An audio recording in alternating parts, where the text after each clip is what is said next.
영혼이 죄로부터 자유로운 자는 복이 있나니라는 제목으로 마태복음 5장 8절의 말씀을 가지고 하나님의 은혜를 함께 나누도록 하겠습니다.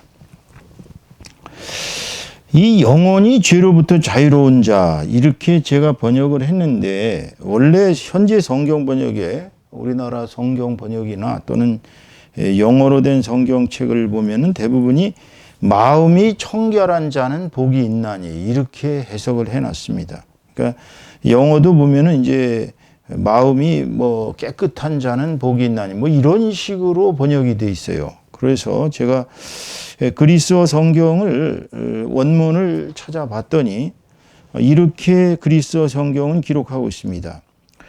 호이 카사로이 테 카르디아 이렇게 표현하고 있습니다. 여기서 뭐 다른 단어들, 뭐 카르디아가 심장, 영혼, 뭐 마음 이런 것은 대충 아실 거고요. 다만 이제 제일 중요한 단어가 카사로이라는 단어입니다. 이 카사로이라는 단어는 제가 이제 이거를 분석을 해 보니까 윤리적으로 부패한 욕망 또는 죄와 죄책감으로부터 자유로운 뭐 그런 뜻이 있어요. 물론 이게 이제 마음이 깨끗한, 마음이 청결한 이것하고 많이 비슷합니다만은 원래의 뜻은 윤리적으로 부패한 욕망이나 죄와 죄책감으로부터 자유롭다는 뜻이기 때문에 이것을 영혼이 죄로부터 자유로운 자 이렇게 번역을 해야 정상적인 번역입니다. 근데 이게 왜 이러냐면요. 지금 이 말씀을 그냥 단순히 마음이 청결한 자는 복이 있나니 이래버리면 그 마음이 청결하면 다 복을 받고 다 하나님을 보느냐? 그렇지 않다는 거예요. 마음이 청결한 사람들이 뭐 자기가 마음이 청결한데 하나님을 볼 수 있겠어요? 그건 아닙니다. 오늘 예수님께서 우리들한테 주시는 말씀의 핵심은 이런 뜻이에요. 현재까지 내가 어떤 경로를 통해서 어떤 죄를 저질렀든지 간에 예수 그리스도를 만나서 예수 그리스도의 어떤 그 피로다가 이 깨끗함을, 죄사함을 받고 내 영혼이 완전히 과거의 모든 이렇게 흘러내려왔던 죄와 또 내가 그 죄로 인해서 죽을 수밖에 없는 사망으로 갈 수밖에 없었던 그 운명이 완전히 새로이 태어나는 거예요. 깨끗하게 새로이 태어나고 한마디로 이것을 우리가 죄사함이라고 합니다. 그러니까 예수님으로부터 죄사함을 받고 또 예수 그리스도께서 보내시는 성령 가운데서 우리가 하나가 되어가지고 이제 우리 영혼이 깨끗해지면 그때서야 하나님의 현존을 볼 수 있다. 하나님의 현존이란 하나님이 존재하시는 거, 하나님이 내 앞에 나타나시는 거예요. 내가 하나님을 직접 느끼고 하나님과 같이 교제하고 하나님과 동행하는 삶이 될 수 있다. 이런 뜻입니다. 그러니까 주님이 얘기하시는 것은 여기서 말하는 건 마음이 청결한 자 이런 뜻이 아닙니다. 이것은 예수 그리스도를 통해 죄 사함을 받아서 완전히 우리의 영혼이 깨끗해져야, 죄가 다 없어져야 하나님의 현존을 체험하고 하나님의 현존을 볼 수 있다는 얘기입니다. 자, 이걸 이렇게 쉽게 예화를 들어서 하나를 설명을 해 볼게요. 예를 들어서 우리가 이제 미국 대통령들이 임기 말이 되면은 갑자기 자기 측근들을 무대기로 사면하는 것을 볼 수 있습니다. 사실 우리가 이 땅에서 지은 죄는 대통령에 의해서 사면을 받지 않는다면 그 지은 죄가 영원히 우리의 그 호적에 남아 있습니다. 과거에 죄를 받았다 이런 기록이 남아 있는 것이죠. 그런데 대통령이 그 권능으로 자기의 권한으로 말미암아 너의 죄를 사면해 준다. 그러면 이제 깨끗해지는 거예요. 그러면 이제 과거에 어떤 죄악을 저질렀던 평범한 사람들하고 똑같이 죄를 안 저질렀던 사람하고 똑같이 그렇게 됩니다. 자, 성경에 보면은요, 우리가 하나님으로부터 이 죄 사함을 받지 않으면 우리의 영혼은 깨끗해질 수가 없다는 것을 분명히 선언하고 계십니다. 요한 1서 1장 7절에 보면 이렇게 말씀하고 있어요. 그 아들 예수의 피가 우리를 모든 죄에서 깨끗하게 하실 것이요. 이랬어요. 그 아들 예수의 피가, 하나님의 아들 예수의 피가 예수 믿고 구원받은 우리에게 모든 죄를 깨끗하게 씻어 주신다는 겁니다. 이스라엘의 구약시대의 선지자 에레미야 2장 22절의 말씀을 보면 선지자는 하나님의 말씀을 이렇게 전하고 있습니다. 주 여호와의 말씀이니라. 네가 잿물로 스스로 씻으며 네가 많은 비누를 쓸지라도 네 죄악이 내 앞에 그대로 있으리니. 그러니까 하나님께서 죄악을 사면해 주지 않으시면 우리는 아무리 비누로 박박 씻고 우리가 아무리 많은 비누를 잿물로 쓰고 어떠한 길을 통해서도 죄를 씻을 방법이 없는 거예요. 그냥 죄는 그대로 영원히 남아 있는 것입니다. 하나님이 사면해 줘야만 죄가 없어지는 것입니다. 또 이사야서 1장 18절에 선지자는 이렇게 얘기하십니다. 여호와께서 말씀하시되 오라 우리가 서로 변론하자. 너희의 죄가 주홍 같을지라도 눈과 같이 휘어질 것이요 진홍같이 붉을지라도 양털같이 되리라. 그러니까 하나님께서 우리의 죄를 사하시면 우리의 죄는 눈같이 쉰다는 거야.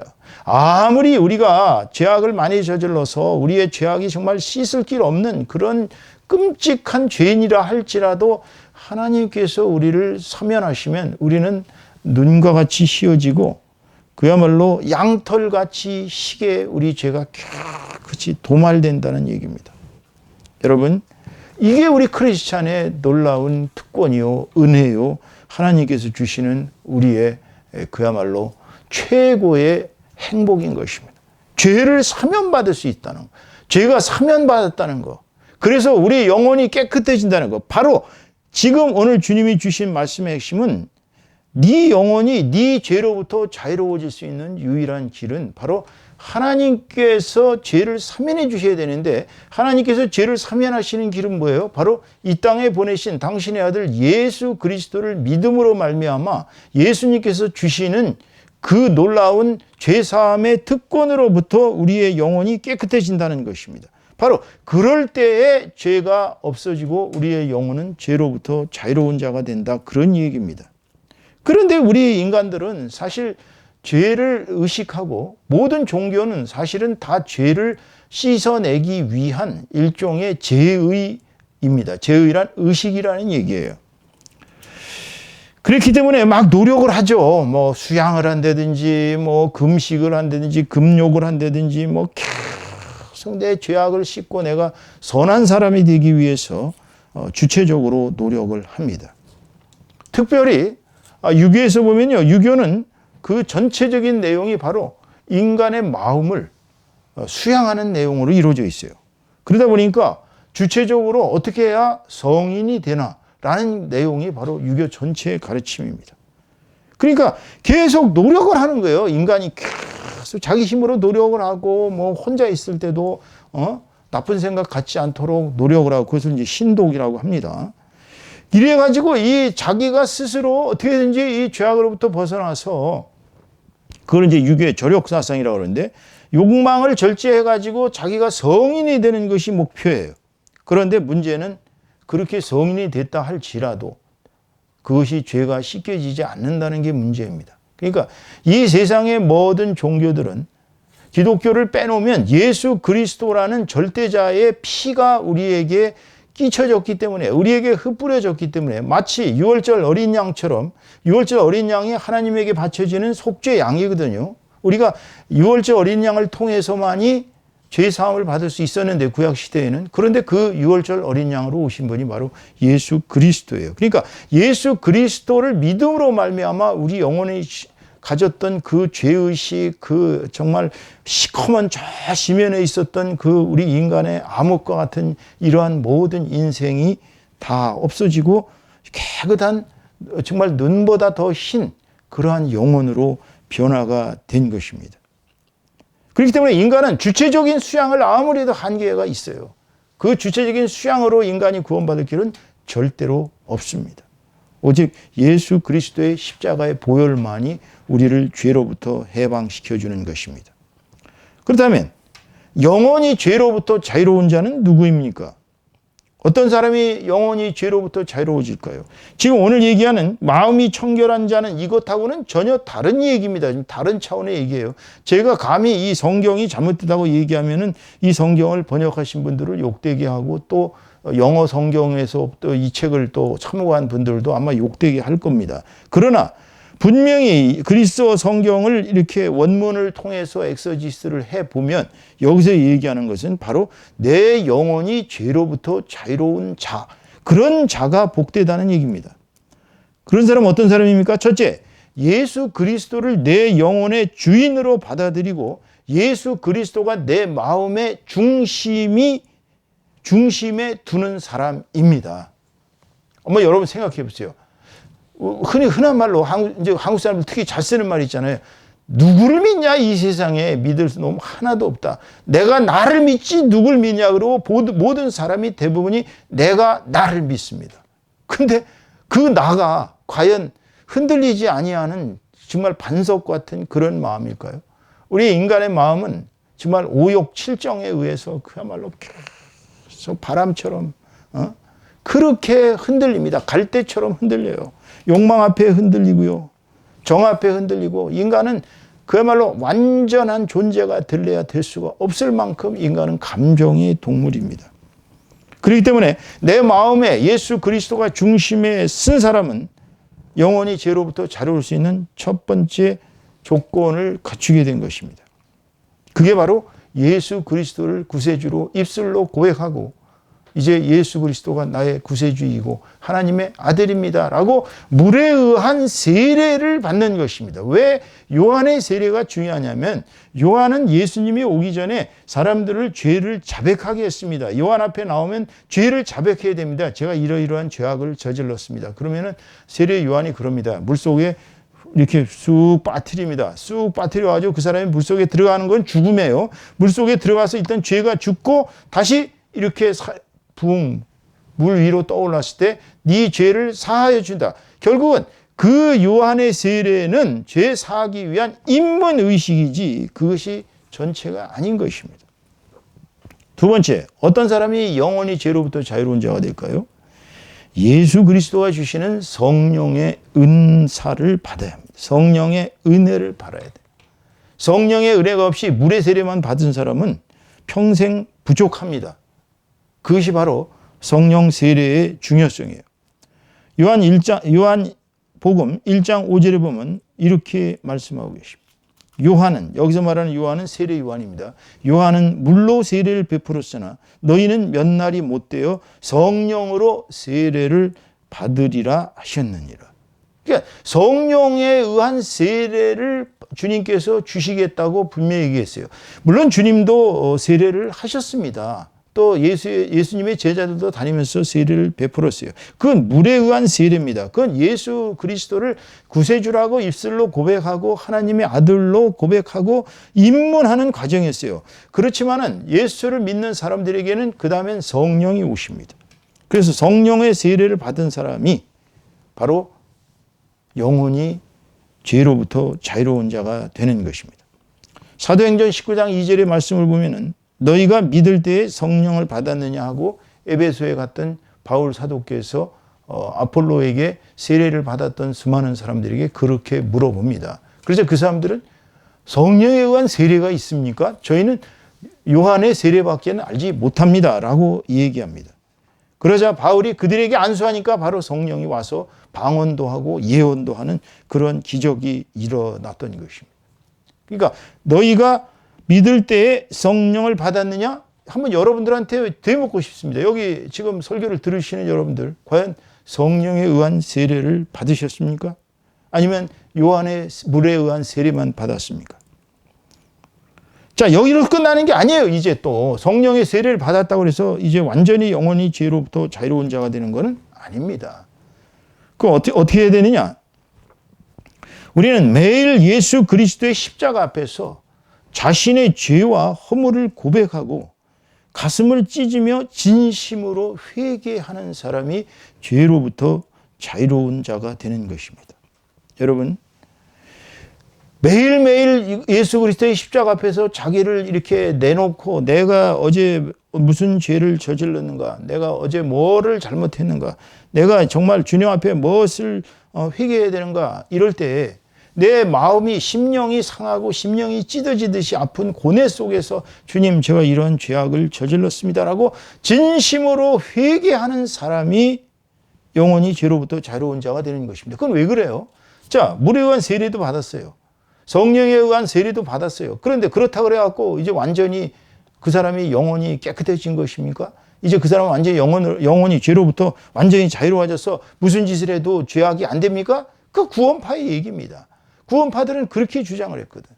한 번 세례를 받아서 한 번 구원을 받았으면 끝났다. 이제 너는 영원히 죄로부터 자유로우니까 마음대로 살아라. 네 육신이 원하는 대로 살아도 네 영혼은 깨끗하니까 아무 상관이 없다.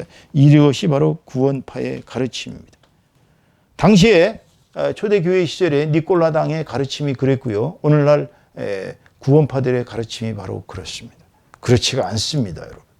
우리 인간은 매일매일 죄악을 저지르면서 죄 가운데 살 수 있어요. 우리가 아무리 성령의 은총을 받았고 하나님께서 우리를 구원해 주셨어도 우리는 허망한, 정말 허무한 육체의 소욕이 가는 대로 행동할 수밖에 없는 가련하고 불쌍한 인생들인 것입니다.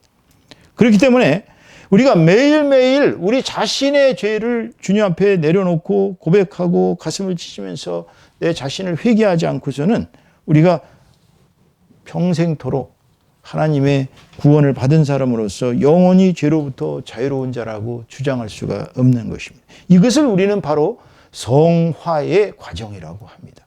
성화된다고 합니다. sanctification이라고 영어로 그렇게 얘기를 하는데, 성화된다는 것은 내 영혼이 계속 깨끗해진다는 거예요. 거룩해진다는 거예요.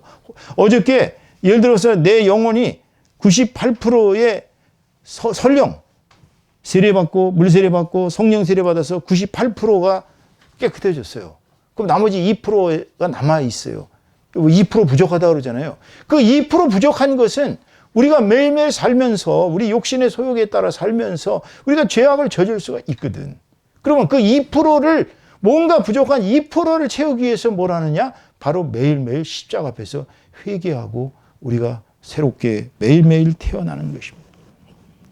우리가 예수님 다음으로 기독교 역사상 가장 위대한 성인으로 치고 있는 바울 사도께서 고린도전서 15장 31절에서 이렇게 말씀하고 계십니다. 형제들아, 내가 그리스도 예수 우리 주 안에서 가진 바 너희에 대한 나의 자랑을 두고 단언하노니, 여기까지는 별로 중요한 거 없어요. 나는 날마다 죽노라. 나는 날마다 죽노라. 여러분, 날마다 죽고 계십니까? 날마다 살고 계십니까? 어떤 분은 하루에 일어나서 나 또 오늘 하루 살았구나, 이렇게 생각하시면 안 됩니다. 내 자아가 매일 주님 앞에서 예수 그리스도의 십자가 앞에서 죽는 거, 내 자아가 죽고 예수 그리스도의 자아가 내 속에 들어오는 거, 이게 바로 성화의 과정이요, 이게 바로 회개의 과정입니다.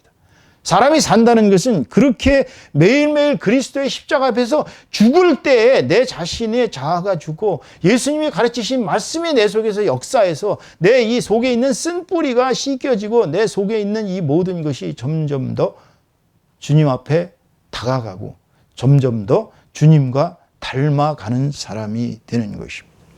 여러분, 나다니엘 호우돈의 큰바의 얼굴이란 작품 어려서 교과서에 다 나와 있는 거 보셨죠? 거기 나오는 주인공이 큰바의 얼굴을 담기 위해서 계속 평생을 노력을 했지 않습니까? 노력을 했는데 결과적으로 어떻게 됐어요? 결국은 그 사람 자신이 큰바의 얼굴이 된 거예요. 마찬가지입니다.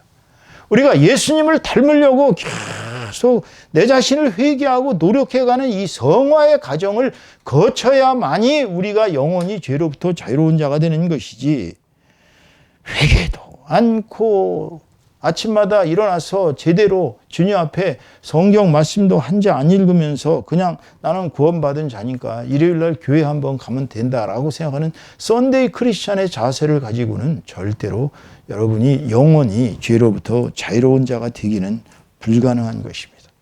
오늘 설교의 결론을 맺겠습니다. 오늘 설교의 결론은 뭡니까? 지금 오늘 5장 8절의 말씀, 마음이 청결한 자는 복이 있나니 그들이 하나님을 볼 것이며 그랬어요. 사람이 어떻게 하나님을 봅니까? 여러분, 사람이 하나님을 볼 수가 없어요. 하나님을 보는 순간 우리는 아마 녹아 들어갈 겁니다. 한번 상상을 해보세요. 우리가 200볼트만 만져도 찌지직해서 우리는 그냥 급사할 수도 있습니다. 200볼트에 죽은 사람들도 많아요. 그런데 하나님은 이 우주를 창조하신 전능자입니다. The God Almighty예요. 예? 그러면 우리가 하나님을 본다면 그 하나님의 영광의 광채를 우리가 무슨 수로 당하겠어요? 천국에 간다면 우리가 달라지지만 이 세상에 있는 동안 하나님을 본다는 것은 불가능합니다. 그것은 여기서 얘기하는 건 주님이 얘기하시는 건 상징적인 얘기가 두 가지가 있어요. 첫째는 뭔지 아십니까? 하나님을 체험한다는 거예요. 우리가 영원히 죄로부터 자유로운 자는 하나님께서 창조하신 이 우주 온 만물을 보면서 정말 꽃 하나에도 하나님의 그 임재를 느낄 수 있습니다. 시냇물이 졸졸졸졸 흘러가고 하늘에 이렇게 새들이 떠다니는 것만 봐도 하나님의 임재를 우리가 느낄 수 있어요. 마음이 깨끗한 자, 청결한 자, 즉 영원히 죄로부터 완전히 자유로운 자는 하나님의 섭리를 이 일반 계시 속에서, 우리가 이걸 일반 계시라고 합니다. 이 우주 자연의 모든 만물을 가만히 살펴보면은요, 이게 우연이 됐다고 도저히 믿어질 수가 없습니다. 그러니까 유물론자들은 이 세상의 모든 것은 그냥 우주 자연이 스스로 자연이 된 것이다. 자연이 되고 그냥 스스로 다 굴러가는 것이지 무슨 하나님이 어디 있고 영이 어디 있느냐라고 주장하지만, 한번 여러분의 육신을 한번 살펴보세요. 지금 현대 과학이, 의학이 아무리 발전했어도요, 우리 인간의 이 신체에 그 별 볼 일 없는 정말 코딱지 하나가 뭔지도 제대로 알지 못합니다, 여러분. 우리가 이 재채기 하면서 이 목에서 나오는 이 기침, 가래, 천식, 그거 하나 제대로 해결하지 못하는 게 현대 의학이에요. 그렇다면 우리가 영원히 자유로우려면, 정말 죄로부터 자유로우려면 우리가 하나님의 임재를 체험하는 것입니다. 하나님께서 우리에게 계시고, 첫째 하나님이 계시다는 거예요. 하나님이 계시고 하나님이 이 우주 모든 만물을 창조하셨고 이 우주 모든 만물을 섭리하고 계신다는 것을 체험하는 것입니다. 이것이 첫째 주님이 얘기하시는 그들이 하나님을 볼 것이음의 의미입니다. 둘째로는 주님께서 얘기하시는 것은 정말 영원히 죄로부터 자유로운 자만 우리가 죽어서 천국에, 우리 영혼이 천국에 갔을 때 그런 자들만 주님을 볼 수 있습니다.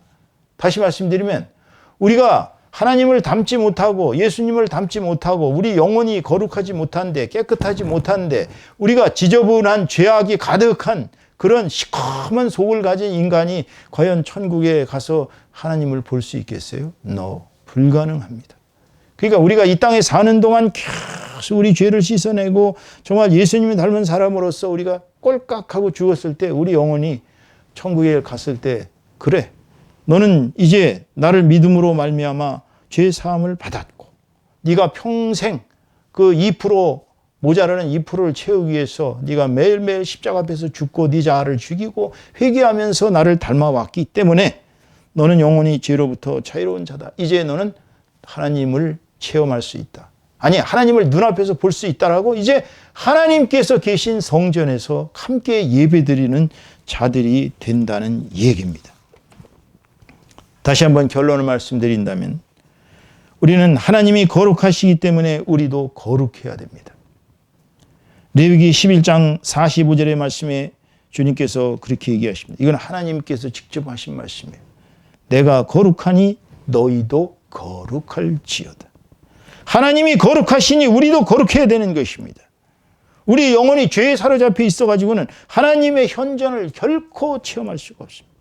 하나님이 보일 리가 없죠. 안경에 여기 성의가 잔뜩 껴있고 안경이 지저분한데 어떻게 사물을 볼 수 있겠어요? 못 봅니다. 마찬가지입니다. 우리 영혼이 깨끗해졌을 때, 죄로부터 완전히 자유로웠을 때, 그때 우리는 거룩해지고 그제서야 하나님의 현존을 체험할 수가 있는 것입니다.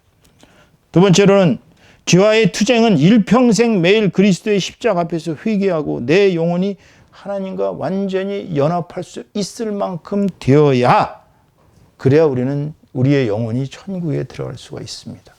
그러니까 하나님과 예수님과 내가 하나가 되려면 우리도 그분들과 똑같은 존재들로 성장해야 되는 것입니다. 어제 다르고 오늘 다르고 내일 다르고 계속 계속 죽는 그날까지, 숨을 꼴깍하는 그날까지 우리가 성화되어서 그때 우리가 마지막 투쟁 때까지 정말 죽는 그 순간까지 우리가 예수 그리스도를 믿는 믿음 가운데서 죄하고의 투쟁을 해서 승리해야, 죄하고 투쟁해서 이겨야 우리 영혼이 죄로부터 자유로워지고 천국에 들어갈 수 있는 것입니다. 이것은 그야말로 좁은 문으로 들어가기 위해 애쓰는 것입니다. 여러분, 좁은 문으로 들어가기에 힘쓰십시오. 누가복음 13장 24절에 주께서 그렇게 말씀하셨습니다. 좁은 문으로 들어가기를 힘쓰라. 내가 너희에게 이르노니 들어가기를 구하여도 못하는 자가 많으니라. 그렇습니다. 저와 여러분, 일평생 좁은 문으로 들어가기 위하여 힘쓰는 우리 모두가 되시기를 주님의 이름으로 축원합니다. 축원합니다.